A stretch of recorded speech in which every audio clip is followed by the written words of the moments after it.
Izin guru. Oh. Tafadhol. Guru izin dulu. Mau guru saya nih. Masya Allah, luar biasa. Assalamualaikum warahmatullahi wabarakatuh. Waalaikumsalam warahmatullahi wabarakatuh. Alhamdulillah, alhamdulillahirabbil alamin. Wassalatu wassalamu ala asrofil anbiya'i wal mursalin sayyidina wa maulana Muhammadin sallallahu alaihi wasallam.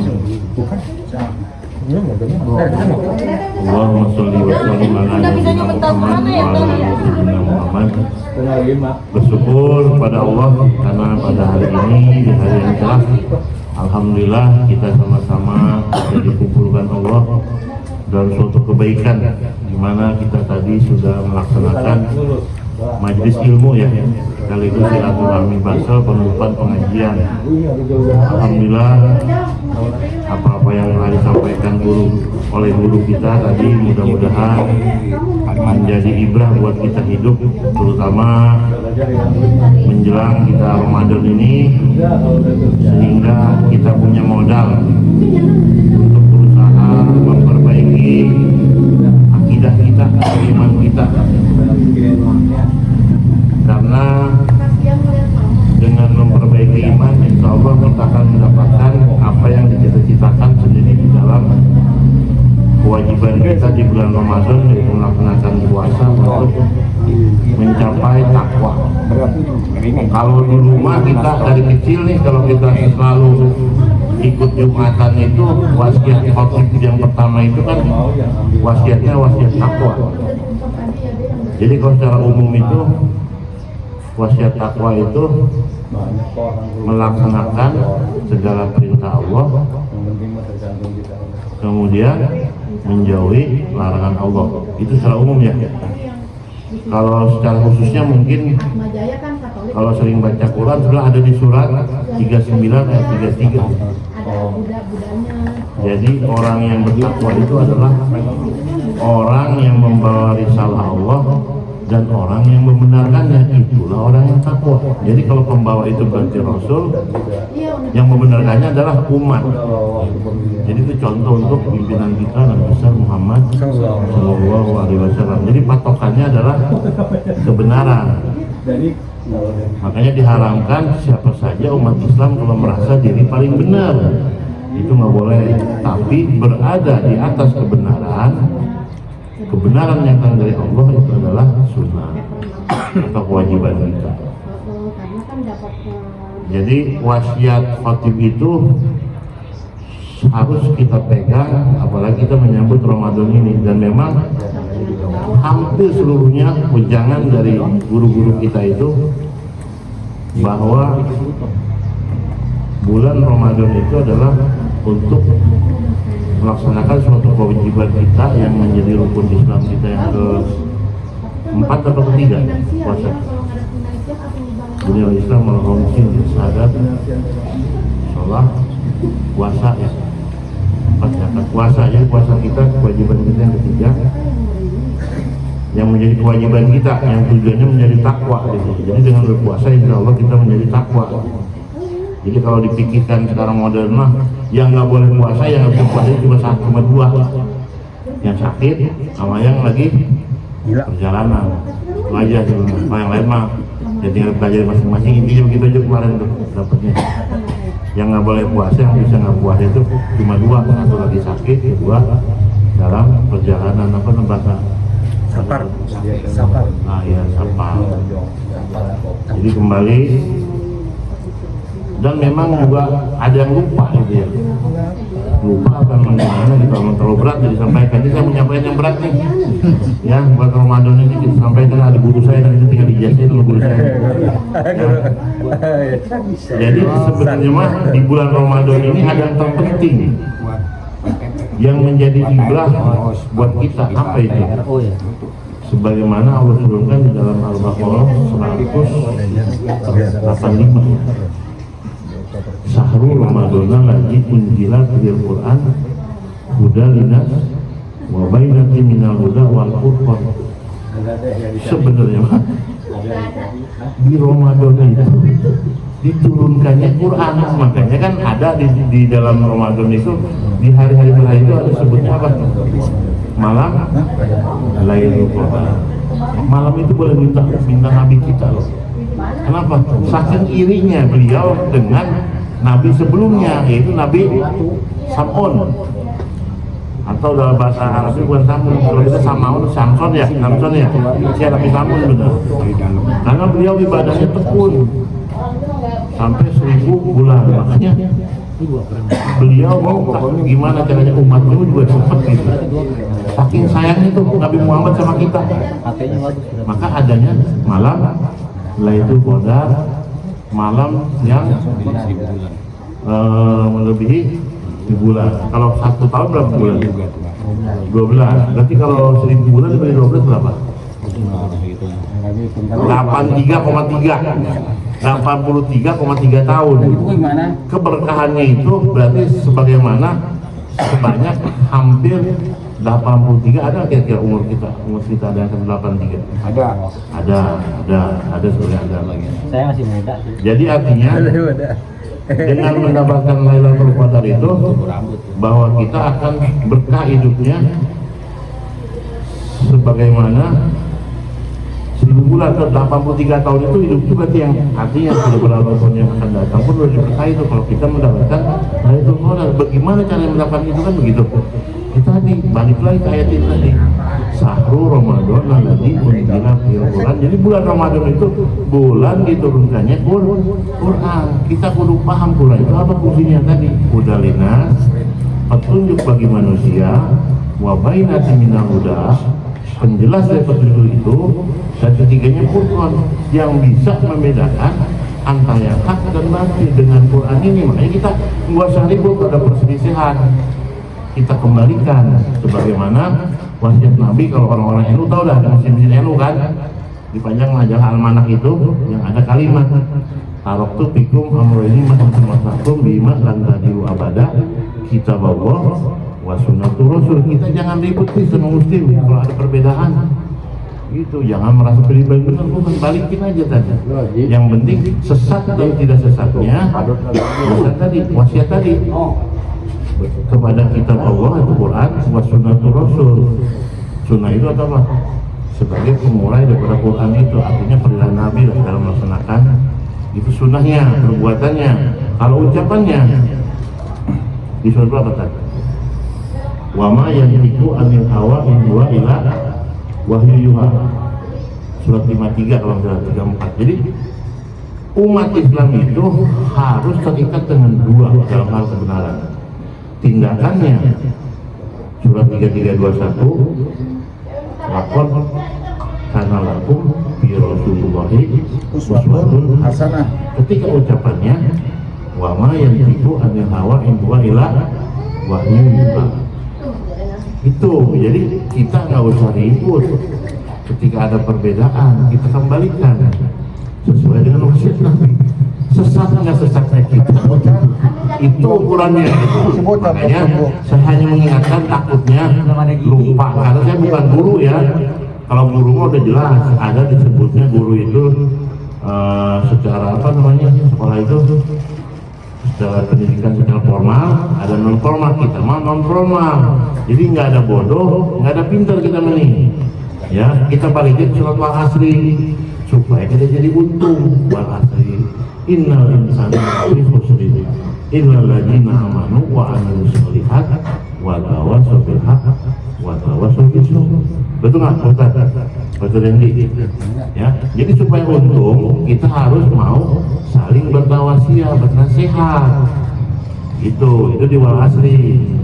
Jadi bernasihatnya apa? Dalam kebaikan, dalam kebenaran dan kesabaran.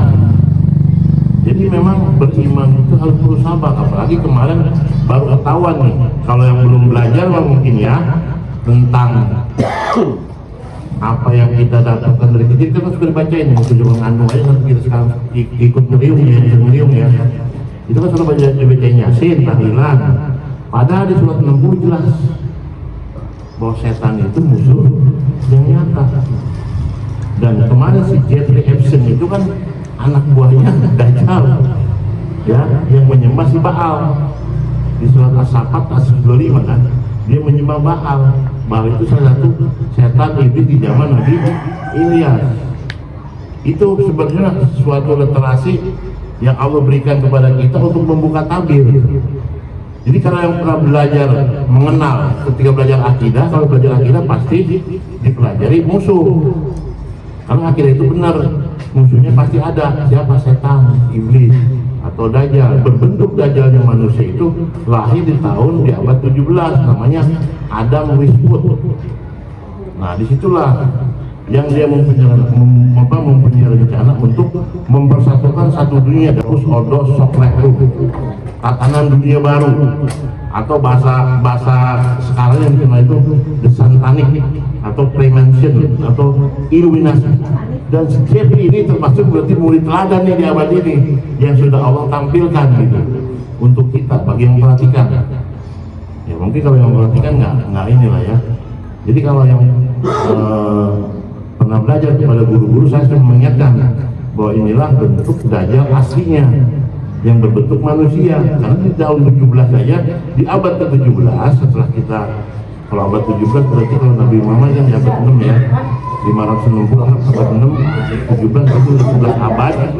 Ketika masa pemerintahan kita lagi banyak injung-injungnya, mereka tampil karena memang merasa dia bukan bicara agama sebenarnya mereka, walaupun memang ada bicara agama, tapi dia bicara ras dia tertinggi. Dia ingin menguasai dunia dengan membuat tatanan baru yang namanya tadi, beberapa klubnya banyak lah sebenarnya. Di buku saya ada tuh.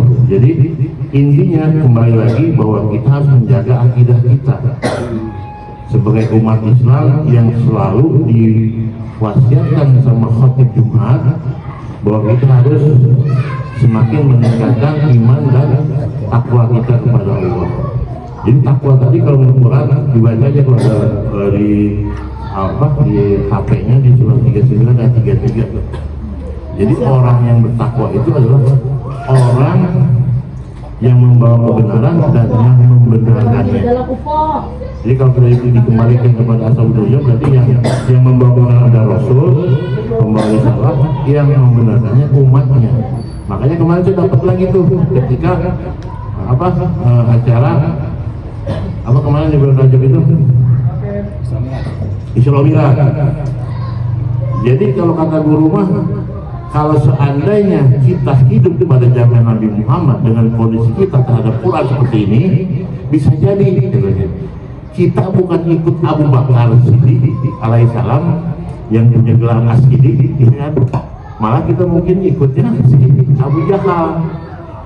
Dengan kondisi seperti ini, kalau kita tidak memperhatikan Quran kita gitu, bisa jadi kita kalau hidup pada saat itu, kita pun bukan ikut Abu Bakar As-Siddiq yang membenarkan ketika diomongin bukan dari Nabi loh. Kalau bahasa kita bahasanya ini kita lagi ngobrol bahasa biasa. Hei Bakar, lu gila, masa katanya dia dalam semalam sebelum. Betul dia ngomong begitu? Bener. Lebih ngomong dari itu gue percaya. Tuh, ya kan? Tapi yang lainnya, waduh gila lu, nggak bener lu. Stres lu gitu kan. Jadi artinya apa? Bentuk keimanan kita itu diuji gitu, dengan suatu perjalanan atau wasilah apapun ujian kita lah di dunia ini. Jadi sekali lagi ini mohon maaf dulu, nanti mohon dijajahkan kalau memang benar itu semata-mata dari para guru-guru, kalau salahnya salah pribadi gitu ya. Jadi pesan saya, bukan pesan artinya, supaya kita untung supaya suatu asli tadi, bahwa kita harus menjaga iman kita. Udah paham kan imannya? Secara syariahnya paham kan? Jadi iman itu kan syariah itu kan kalau bahasa umum kan percaya ya kan, sebagai bentuk ketuhanan kita. Tapi secara syariah kan jelas, al-imanu wa tasdiqun bil qalbi wa qirarun bil lisan wa amalun bil arkan. Jadi ini benteng kita, jangan sampai kita juga ikut-ikutan.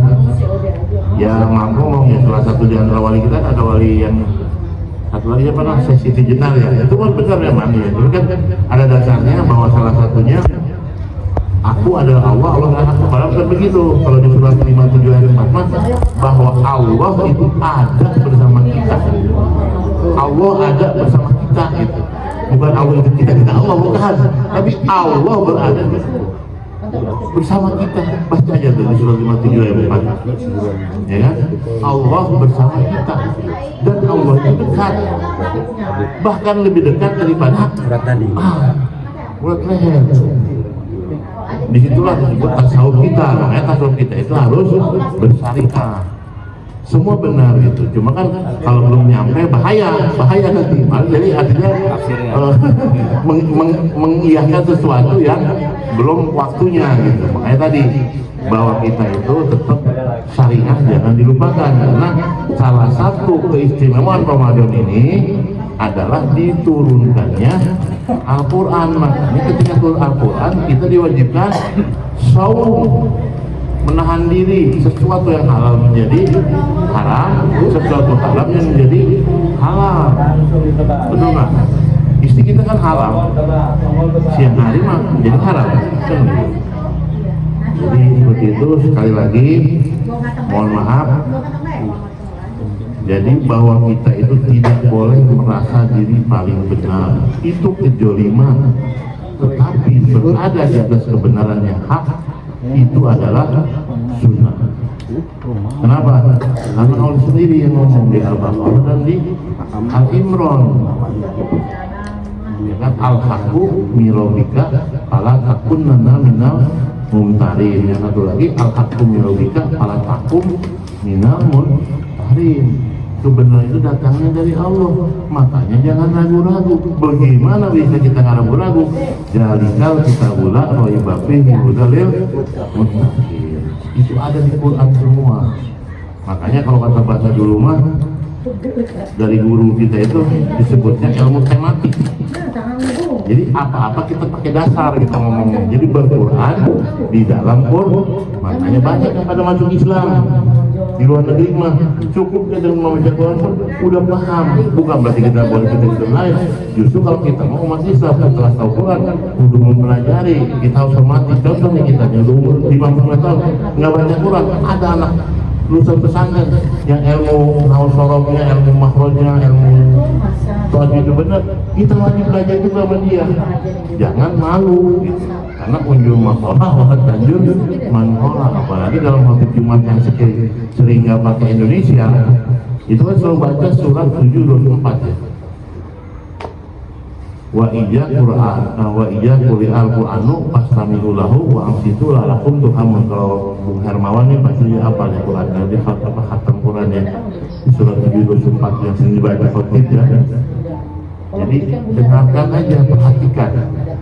Kalau kata almarhum Ali Jaber, ketika ada nasihat agama, dengarkan aja dulu. Nanti nih hati kita yang akan meriset betul nggak ini hati kita. Yang penting dengerin dulu dari manapun tadi, sebagaimana sahabat bicara unjur makola wala tanjur makola. Dengarkan tapi apa yang disampaikan, jangan kamu lihat siapa yang menyampaikannya. Kalau hadisnya saya nggak apa-apa sekarang, kalau itu tahun 2004 tuh hadis tuh ya, tapi sampai sekarang saya nggak bisa apa-apa tuh. Kalau Indonesia paham.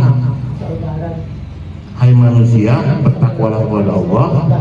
Jika kamu dinasihatkan oleh Bani Habasyi dari orang hitam yang rumpang hidungnya, jika mereka menyampaikan kebenaran yang berdasarkan kitab Allah, maka dengarkan. Itu hadisnya tadi sahabat Nabi, kemudian hadis ayatnya di surat 724. Jadi itulah literasi dalam kita mencapai ilmu, menggapai ilmu. Jadi jangan sampai nih mentang-mentang bukan dari ibu kita nih, dulu nih nggak mau dengerin.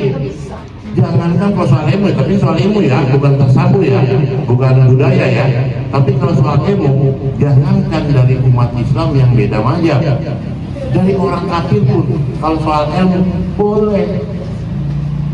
Mana dasarnya? Di hadis Nabi tentang belajar tadi yang ketiga. Walau bisin tolabul ilmu, baiklah tolabul muslim wal muslim dengan wali walau bisin ya. Waktu itu ketika Nabi ngomong begitu, Cina udah Islam belum? Abad 7 dia pertama ya, udah masuk.